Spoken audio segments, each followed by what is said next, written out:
xilliga ducada waa la aqbalaa kulligeen baahi waan wada leenahay Soomaa ninba meel baa laga hayaa ninba meel buu ka taahaya ninba waxba ka maqan uu doonaya in loo dhameystiro baahidaada ka dabooli kara waa Ilaahay mid kale ma aha waa inaad ogaataa saacada Ilaahay la helaya nabiga ku sheegay saacadaas uu nabigu ka yiri xiina yuftir lis-saa'imi ba nabigu dacwa ninka saa'imka ee sooman duca la aqbala ayaa u sugnaatay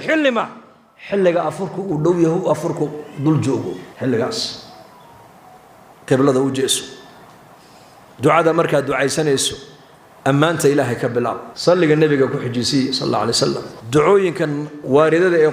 quraanka Ilaahay uu kaga warramay ducada anbiyada ee quraanka ku taala taa ku ducayso deedna ducadii nabi maxamed uu ku ducaystay haddana raaciyo ku ducayso haddaad af carabiga kugu adag yahayna af Soomaaligaaga Ilaahay waxaad doontay khayr ku weydiiso afurku markuu soo dhawaadana waxa lagu afuro nabigu waxa ugu fiican waa timir hadaa timir weydaana waa biyaha cab labadaas ba caafimaad ba ku jira ogaada labadaas nabi maxamed uu ku sheegay kaleey salaatu wasalaam daawadii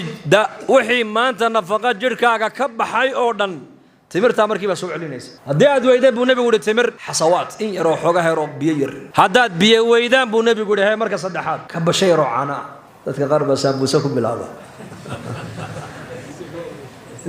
ilaa dacarku wada kacdo war hakab bilaabay sambuuse saddex afar timira iyo xogaha laba koob oo biyo si fiican u cad waliba biyaha qabow ee aad u qabow iska ilaaliya biyahan caadiga normalka iska cabba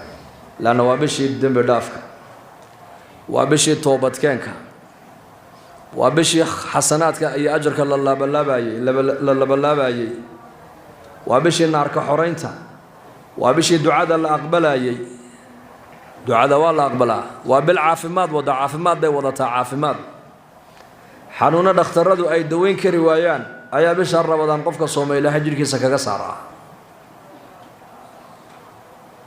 dhakhtarada adduunka u qiimo badan xanuuna ay dawadooda ay waayeen ayaa laga helay Ramadaanka inay ku dhex jirto markaas gaaladii cadaydii ku imaadoobay ay leeyihiin waxa la isku raacay saddex maalmood hadii bil walba laga soomo xanuunada maanta adduunka dadka naafeeyay Ilaahay dadka waa ka qaadi bay ku leeyihiin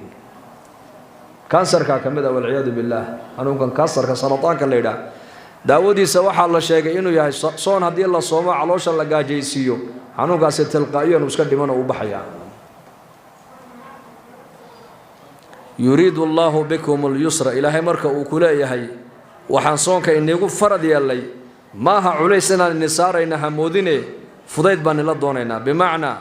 waxa weeyaan amalkaad qabanaysaan ajarkiisa waa niin laba laabayna caafimaad baad ka helaysaan Ilaahay baad ugu dhawaanaysaan naar baa la inaga xoreynaya toobada la inaga aqbalaya naftaad ku tarbiyadeynaysaan taqwad baa iniga ziyaadaysa waa madrasatu taqwa bishar Ramadaan waa taqwada laga bartaa taqwada bishar Ramadaan hanuunka ayaa laga bartaa isbedel baa laga haraa isbedel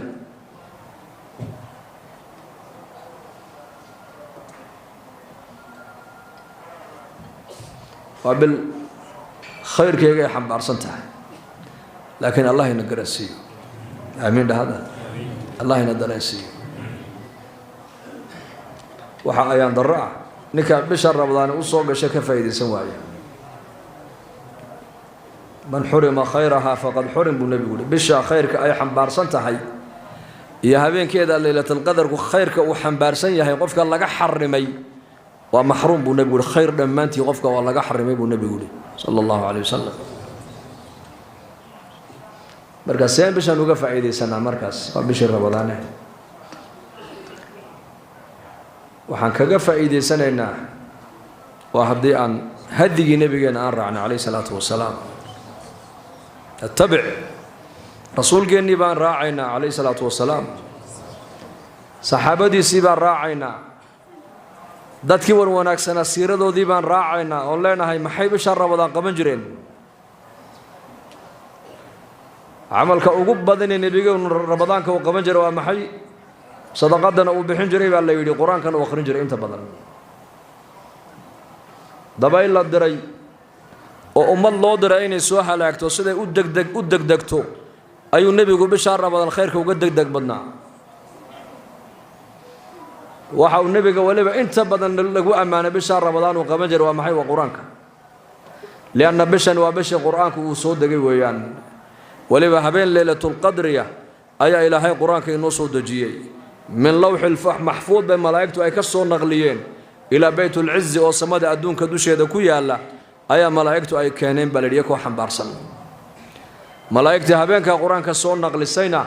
إلهي واكا كشاك كلا إنه تذكره فمن شاء ذكره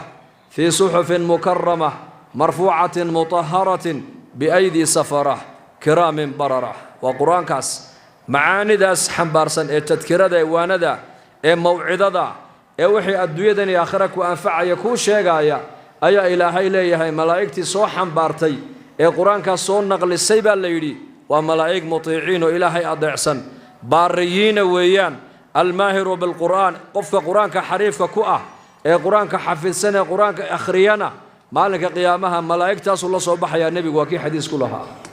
صلى الله عليه وسلم قرآن كأي صون نقليين أي ملائكة تشرفكوا يا شيخ فلذلك وقرآن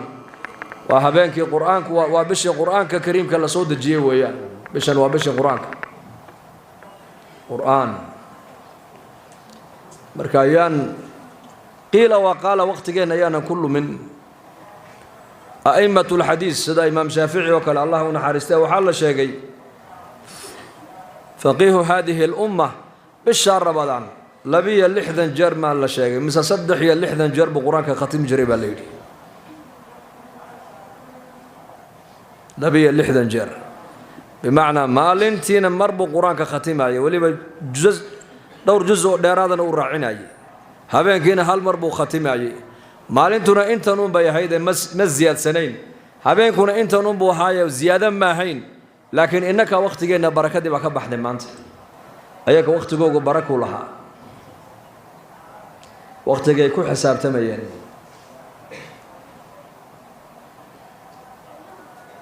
عامر بن عبد القيس رحمه الله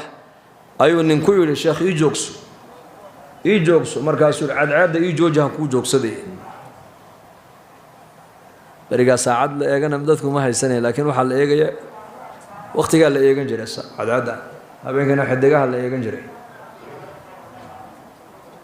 والعداد يجوجي كل كان عداد يقبضه أياكو جوكسن بمعنى وقت قال يقول الصعداء هذا وقت قال يجوجي سيدوا كو جوكسن ويان هديك لما جوكسن كرو إنك أنا ما أنت وحين نجمر إنسان إننا نرانا هي وقت قال بأس هل كان كسود الله بل نجمره وقت قال ثروة لا هيكسي